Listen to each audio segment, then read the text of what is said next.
بسم اللہ الرحمن الرحیم۔ تمام بہن اور بھائیوں کا السلام علیکم۔ آج کی اس ویڈیو میں اللہ تعالیٰ کی قدرت اور اس کی نشانیاں بتانے جا رہا ہوں، کیونکہ وہی ہر چیز پر قادر ہے۔ اللہ تعالیٰ کی اس سے بڑی قدرت اور کیا ہو سکتی ہے کہ اس نے حضرت آدم علیہ السلام کو، پہلے انسان کو بغیر ماں باپ کے پیدا کیا، حالانکہ باقی ساری انسانیت نر اور مادہ کے ملاپ سے پیدا کی۔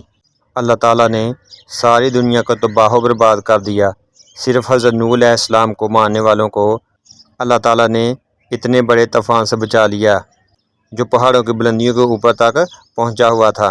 اللہ تعالیٰ کی اس سے بڑی قدرت کیا ہوگی کہ حضرت ابراہیم علیہ السلام کو 40 دن تک مسلسل لگاتار آگ میں رکھنے کے باوجود بھی آگ سے بچائے رکھا، اور آگ سے کہا اے آگ ٹھنڈی پڑ جا، اور آگ حضرت ابراہیم علیہ السلام کے لیے ٹھنڈی پڑ گئی۔ اللہ تعالیٰ کی ایک اور بڑی قدرت، حضرت اسماعیل علیہ السلام کو ذبح ہونے سے بچا لیا، حالانکہ حضرت ابراہیم علیہ السلام کی چھری اور حضرت اسماعیل علیہ السلام کی گردن کے درمیان صرف چند سیکنڈ کا فرق تھا، تو اللہ تعالیٰ نے حضرت جبرائیل علیہ السلام کو آسمانوں سے دمبا دے کر بھیج دیا، اور حضرت ابراہیم اور حضرت اسماعیل علیہ السلام کو ذبح ہونے سے بچا لیا، اور اس کی جگہ جنت سے لایا ہوا دمبا ذبح کر دیا گیا۔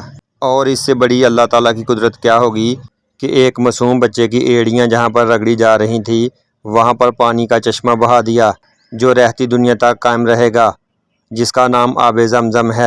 اللہ تعالیٰ کی ایک اور بڑی قدرت کہ اس نے حضرت یونس علیہ السلام کو مچھلی کے پیٹ کے اندر جانے کے باوجود اس کو 40 دن تک محفوظ رکھا، اور ان کا ایک بل بھی بھیگا نہ ہوا، کوئی بھی ان کو نقصان نہ پہنچا۔ اللہ تعالیٰ کی اس سے بڑی قدرت کیا ہو سکتی ہے؟ ایک بوڑھے نبی حضرت زکریا علیہ السلام کو بڑھاپے کی عمر میں باپ بننے کی خوشخبری سنائے۔ لوہا یہ ایک بہت سخت اور ٹھوس چیز ہے۔ اللہ تعالیٰ کی قدرت دیکھیں، جیسے ہی لوہا حضرت داؤد علیہ السلام کے ہاتھ میں جاتا تو وہ ایسے بن جاتا جیسے نرم موم ہو، تو وہ اپنی مرضی سے زرہیں، تلواریں جو بنانا چاہتے تھے بنا لیتے تھے۔ اور اللہ تعالیٰ کی قدرت حضرت سلیمان علیہ السلام کے لیے تمام انسان، جن، چرند، پرند، ہوا، پانی، ہر ایک پر بادشاہت عطا فرما دی۔ وہ ہر جاندار کی آواز کو سنتے بھی، پہچانتے بھی، اور ان کے کام بھی کرتے تھے۔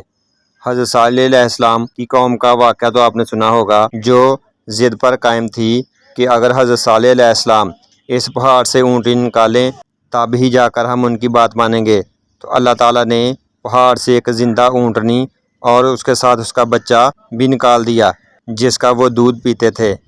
اور یہ قدرت صرف اللہ تعالیٰ کے پاس ہی ہے جو ایسا کرنے پر قادر ہے۔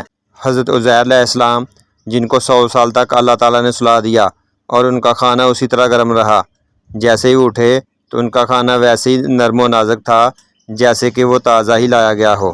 اور یہ اللہ تعالیٰ ہی کی قدرت ہے کہ اس نے حضرت یوسف علیہ السلام کو غلامی کی زندگی میں جیل میں بھیجا، پھر اس کو اسی ملک کا بادشاہ بنا دیا، اور پھر حضرت یوسف علیہ السلام کو خوابوں کی تعبیر جیسی دولت عطا کی۔ تو میرے عزیزو، یہ صرف اور صرف اللہ تعالیٰ کی قدرت ہی ہے۔ قرآن مجید میں ارشاد ہے ان اللہ علی کل شیء قدیر، بے شک اللہ تعالیٰ ہر چیز پر قادر ہے۔